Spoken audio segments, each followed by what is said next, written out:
pag sinampahan na ninyo ng impeachment, kasuhan nyo, makakaharap nyo si BP Sara.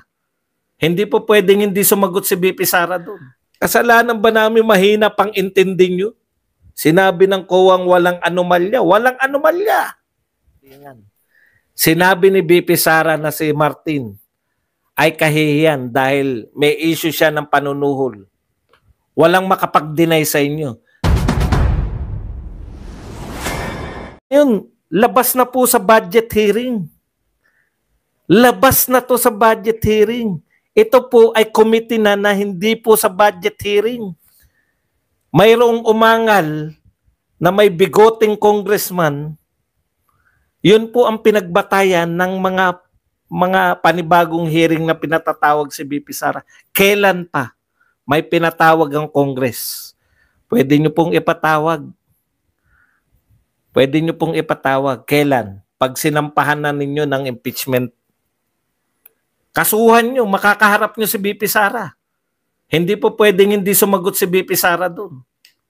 Ano sabi ni BP Sara? Napag-aralan ko na yung impeachment eh. Articles of impeachment. Wala kayong kaso laban sa akin. Hindi nyo ko matatanggal. Kitam?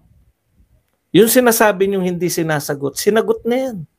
Sa COA, hindi sa inyo.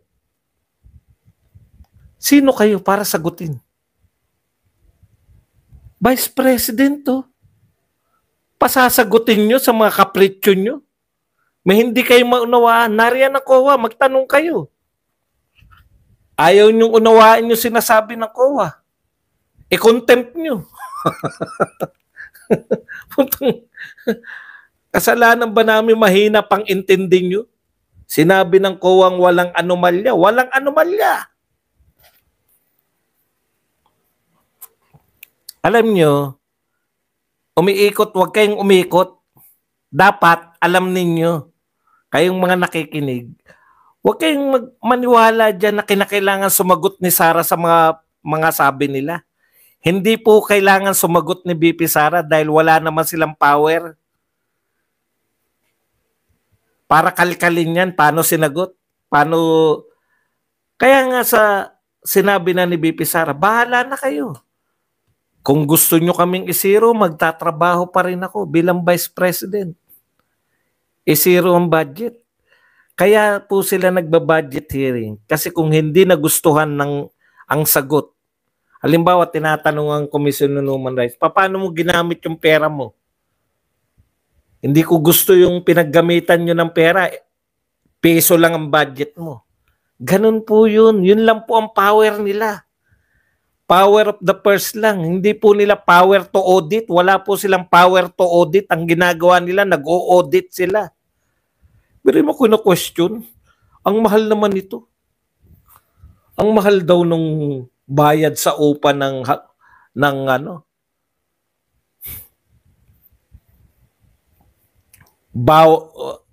mahal daw yung upa ng safe house. Eh sino nagsabing kayo magpapasya kung mahal o hindi? Kung overpriced yan o hindi?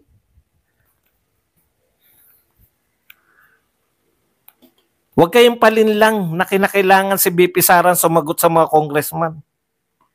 Hindi po. Ngayon, bumanat na si BP Sara. Ano po ang sagot nila? Panay kasinungalingan. Tignan po ninyo. Ha? Bibigyan ko po kayo ng halimbawa. Ano ba tong ano na to biglang?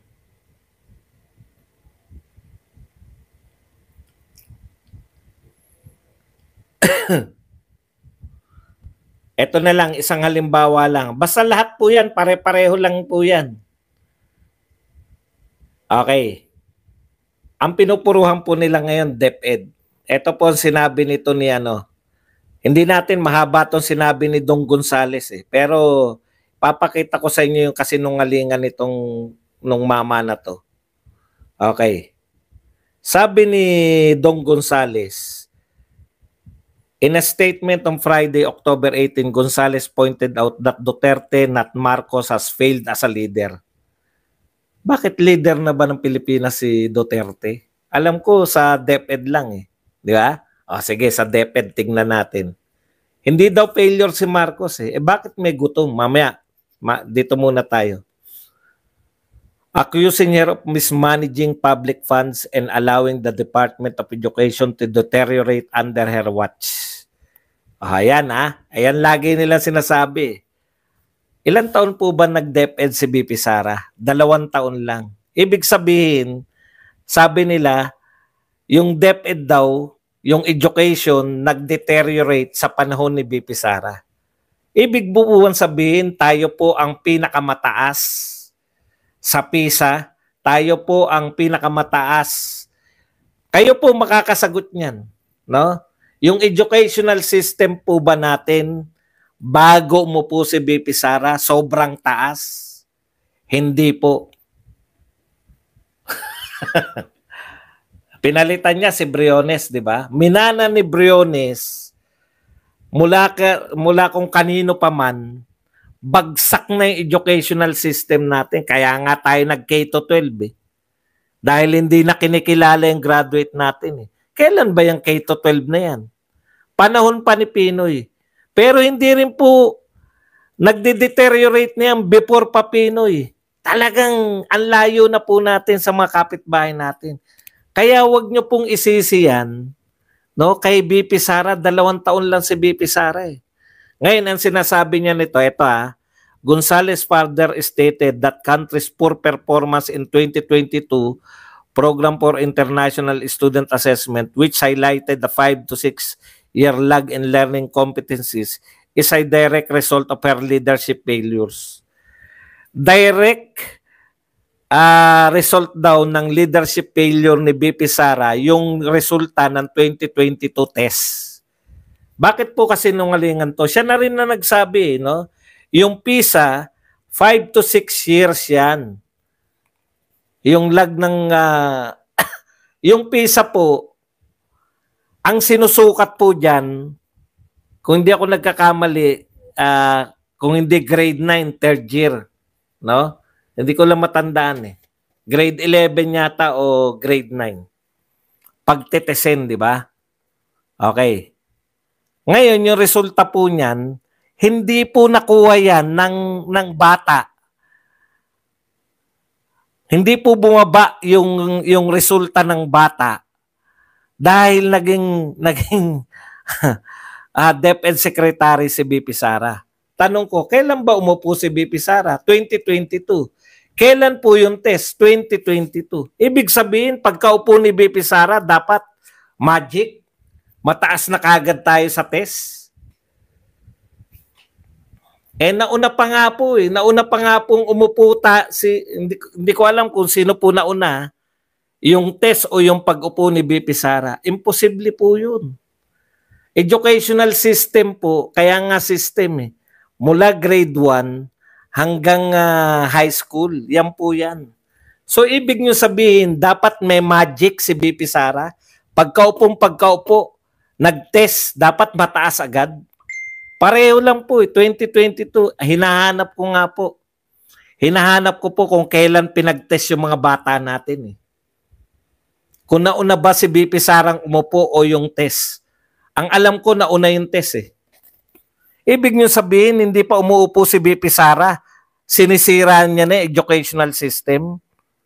Dahil nahuhulaan na ng mga bata, uupo yung isang Duterte. Kaya tayo, babagsak yung educational system. Hindi po ba malaking kasinungalingan yan?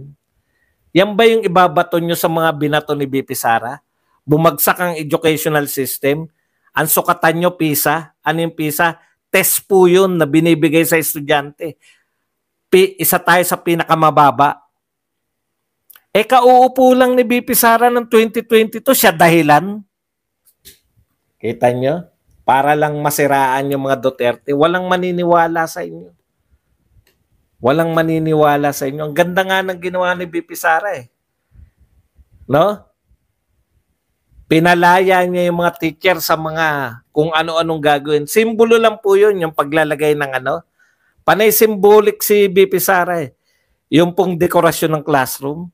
Ang sinisimbolo po nun, wag mong bigyan yung teacher ng mga gawain na hindi kasama sa pagtuturo. Dapat nakapokus lang siya sa pagtuturo, yung mga teacher. Yan po yun.